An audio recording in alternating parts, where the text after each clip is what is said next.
issue, and Bill, I'm going to direct this question to you. There's recently been a flare-up over a campaign mail that was sent by you. It reads in part, some candidates for council are calling for drastic cuts in funding for core service providers like teachers, police officers, and firefighters.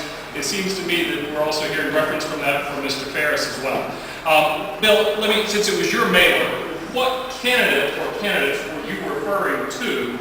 They haven't told any of us where they would cut except for libraries, reducing the number of libraries. And the direction that our opposition, as a whole, I'm not singling out any one person, but as a whole, the direction that they have outlined is to decimate the services that our citizens depend on a day-to-day basis, without being specific about where this money would come from. What candidates specifically, Everybody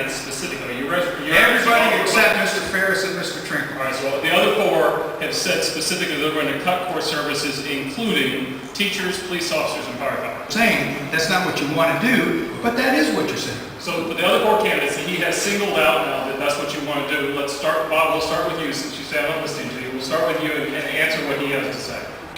Well, he's very confused. Have you got the specific quote? The quote is, some candidates for council are calling for drastic cuts in funding for core city service providers like teachers, police officers, and firefighters. That's pretty darn specific to me. I didn't do it. All right. I have not talked about at any time to not fund teachers. But in a sense, we fund school systems. We don't fund teachers. So I would have known that, but I have not said at any point in time. So I would like to, for you to tell me right now, have I said that? Have you listened to me say that at any type in form at all? I say don't blame Richmond. Whatever. We have the issues we have right now. We have got to deal with. Roanoke City residents are looking for us to lead right now. However you want to say it.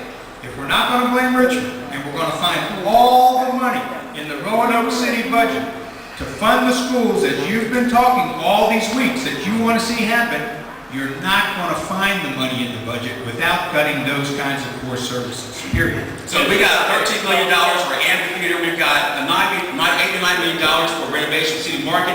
You mean that can't fund the school system? I fully second everything that Tony just said. I have been to every single debate, every meeting, every forum.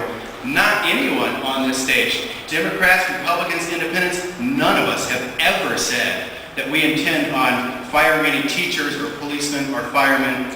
It's absolutely ridiculous. I was shocked when I read that Bill had printed that and mailed it out to thousands of people. It's despicable that he feels that he has to lie to get the votes. All right, Carl, what do you say? I say people first. I